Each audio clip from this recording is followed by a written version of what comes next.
Hello, hello. It's Sir David the Bard. Yes, it is not a blow-up. I wish I was a blow-up doll. Now that well, maybe I don't. I think about it anyway. Hello, and good evening, good afternoon, good night. You don't know what time it is. Anyway, I'm going to do a video on the Mormon Church and things that have just kind of come to me as I've thought about it, which I don't often. Really, there's more important things to think about than the Mormon Church. But sometimes when I have nothing to think about, I go to the bottom of the barrel, and there it is. I think people will join any organization that tells them they can have the things they want. Now, the Mormon Church, they start off big time.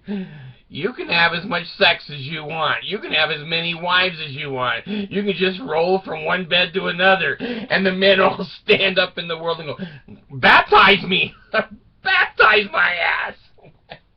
And the women, they go, hey, it doesn't matter if you get fat and ugly. You have as many kids as you can and you look like a blimp.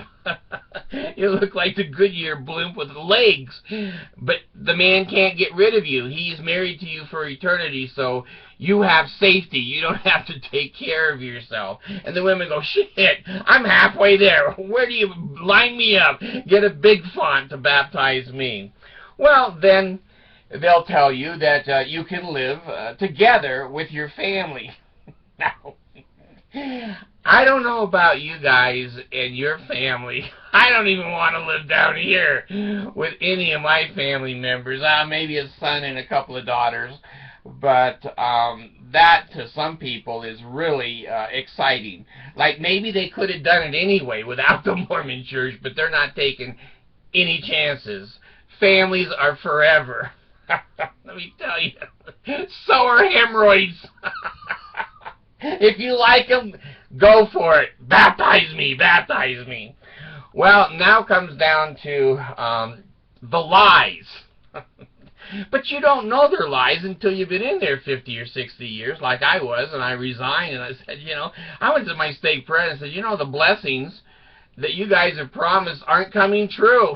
And I've given you 57, 58 years. That's long enough. Well, they'll tell you that basically your kids won't go haywire. Now, they don't say 100% that, but they'll say that you will be able to be proud of your kids because they're going to keep them all the way up until 22 years old on a mission. And the missionaries are trained to say the best 2 years of my life were on my mission. Now, if that ain't a testimony to a shit life, I don't know what is. Knocking on doors, sleeping all through the third world jungles. Good Lord. And it was the best 2 years of their life. Well, what was the other 20 years like? Kind of like a prison. Anyway, the other lies that come along is that you'll be happier as a Mormon. Well, we see that their child molestation and their crime and their old age. Now, there's a couple studies that flip back and forth on do they live longer. I'm inclined to believe the good die young. They may live longer. I don't know. And they think that not smoking and not drinking is going to make them a happier people. And there's some truth to that. I don't like smoking. I've never smoked, but I don't like the smell. And when a girl has smoke on her breath, that isn't terribly exciting to me. But anyway. Now here's the big draw of the Mormon Church. You pay a fee. You pay 10% of your gross income for the rest of your life to be part of this cult. Now, you should get a lot of shit for 10%. You don't get a discount at the mall you built, and you can't go to the temple that you built unless you pay more 10%. So anyway, it's the social. It is the social, folks. Most of us, and I say me because I don't really have any friends, and I'm pretty proud of that. I have not lowered my standard to make a human my friend. But anyway, be that as it may, being bipolar, Most of us don't know how to make a friend that have been raised in the Mormon church. We're nerds, and we were nerds in school, and we were scared of everybody and everything. We were afraid of our penises and our vagina, and boobs if we had them. I don't know. The girls were scared of their boobs. But anyway, any sexuality, Mormons are just terrorized of. So, when an organization says, don't touch your weenie and don't touch your vagina, a lot of the nerds go, hey, I haven't anyway, so what do I got to lose here? So they line up, baptize me, baptize me. Well, people don't know how, really, to make friends. We watch the Budweiser commercials and go, hell, those guys look happy. They're having fun. They're skiing. They're parachuting. They're doing fun shit. And we're sitting at home looking out at the pond as a Mormon. So we say, well, we need some fun. And so the Mormon Church provides fun. It's like a cruise ship with no water.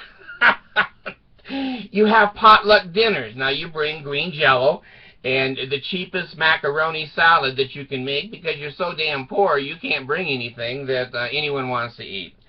And you go to a nice recreation hall. I mean, it has a wood floor, windows, and it's a fairly modest, not modest, I would say a nice facility.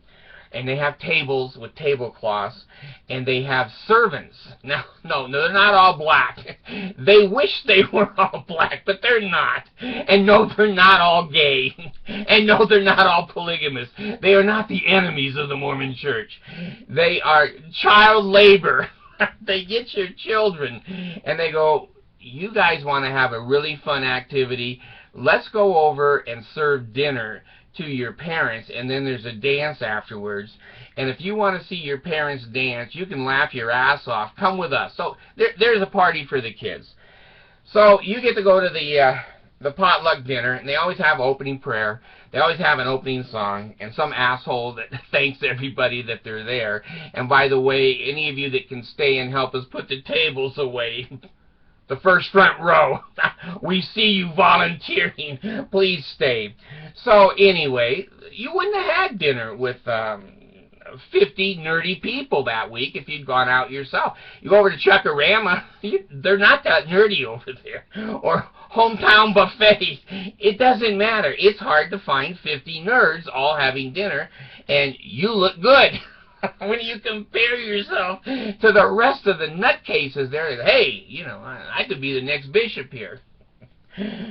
Anyway, they have dances for the old people. They have dances for the young people. Now, they're not fun. They're not fun. The music sucks.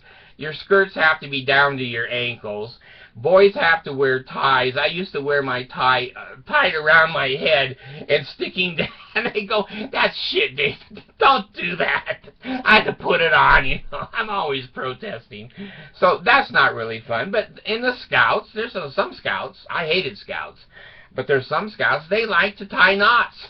They like to go out and build fires. There's a lot of arsonists in the scouting patrol, and you get a merit badge for that if you burn a commercial building to the ground. It's just a steel structure. Anyway, they have scouts for the boys, and they've gone to Mexico, and they travel different places, and they sleep out. The damn bear ate one or two of them. The American Fort Canyon here the last couple of years, but in the church you sacrifice even your life. I hated Scouts. I just hated Scouts. But anyway, now another thing is that how many people who are just real shitholes get to carry a briefcase? The only people that carry briefcase are usually professional people, doctors, lawyers, and business people. Well, in the Mormon Church, they give you your own briefcase. And one of the briefcases is a little triple combination. Now, you've got to pay $175 for that because it has gold pages on it, but it has a handle. So when you hold that, that is a sign and a signal to the world that you're a Mormon. and then you get to hold a black case. And it makes you look extremely professional and important. Now, you've never put a suit on in your damn life, but in the Mormon church, you put it on once a week, and you have that black case, and you have that triple combination, and you walk around strutting like, you know, you're Donald Trump. You're not Jose, the gardener, out for this kangaroo city. Anyway, you get my point. So the men feel, you know, really, really important. They feel like they went to college, that they took all the tests in college, and they paid all the money, and they really did pass the classes and get a degree. And then they like to play that they went and got a master's degree and did original research in another 2 years, paid all the money, and graduated again. And it's better to carry the briefcase. Let me tell you from a testimony. With 2 master's degrees, I would have rather had a briefcase. That education was a bitch, and it was expensive. But I did earn it, and I can't carry a briefcase around or a suit. Nor do I want to. I don't want to be mixed in to that group. So now the women, you know, they get to wear things that are unsexy. Well, most of those women, they're as sexy as a tree in the first place. And so they go, see, I'm living the gospel. I don't wear makeup. I wear braided, you know, now I'm not talking about FLDS. I'm still talking about regular LDS. And my skirts are to the ground, and when I bend over, no one notices I have way too much junk in the trunk. And so they're happy. They have their children, and the more children you have in the Mormon church, the more important you are. The posterity and the size of the posterity is what counts. They can all be mentally retarded.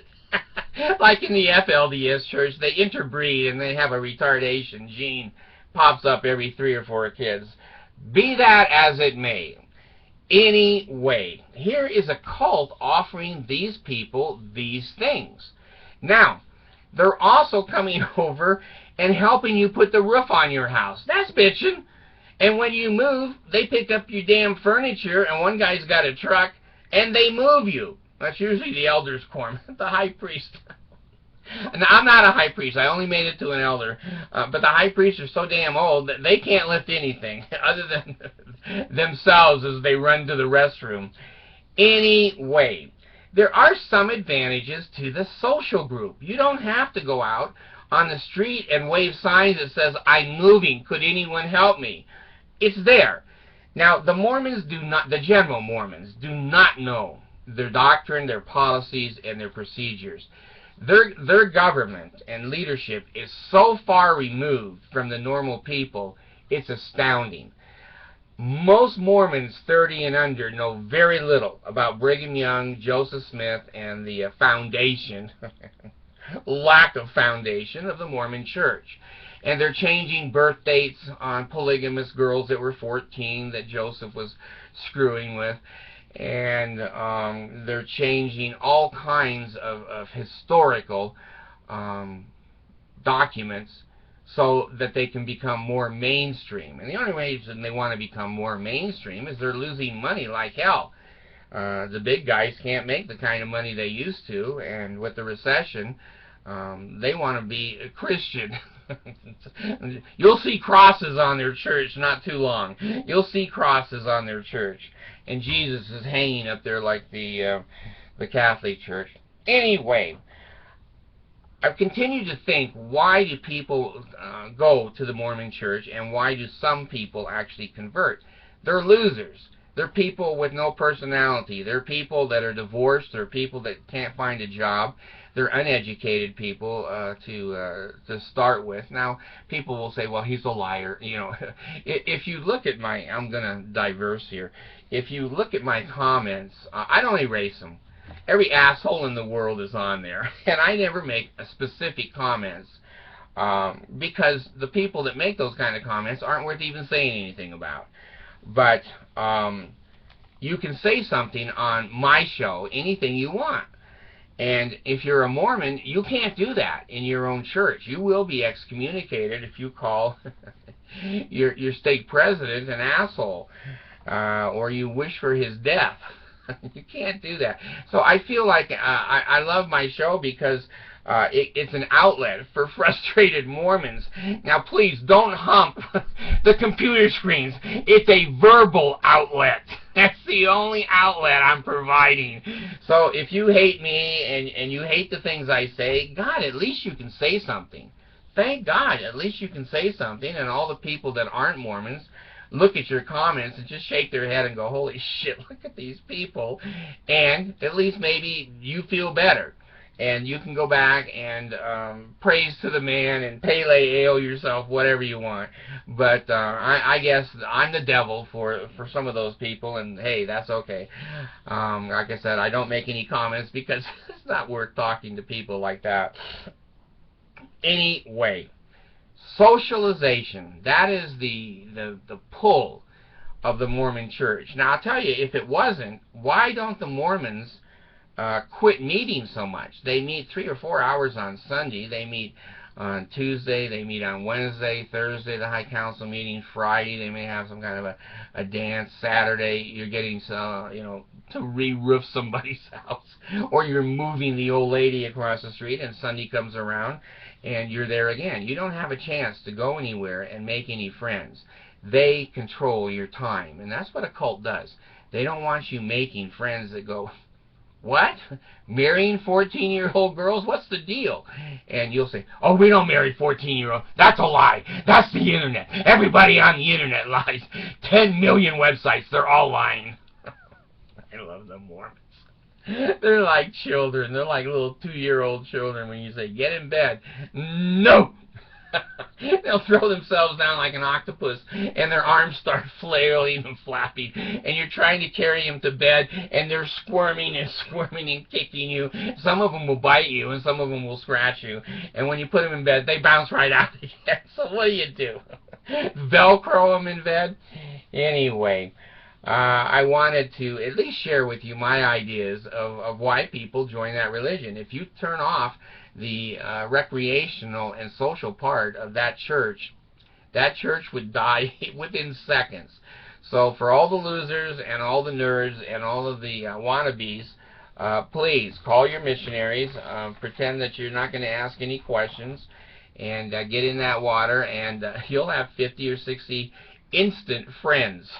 It's kind of like you pour a powder into the baptismal font, and as you're being baptized, 50 friends pop right up out of the baptismal font with you, and they think you're cool. They give you a briefcase, a pair of glasses, and a triple combination, and garments that go up your ass constantly. You'll never get the skid marks out of them, and they'll give you every handshake in the world, Pele and Hail Me, and you can say that you promise to give everything that you have now and everything you ever will have to the Church of Jesus Christ of Latter-day Saints. Knock yourself out. Thanks.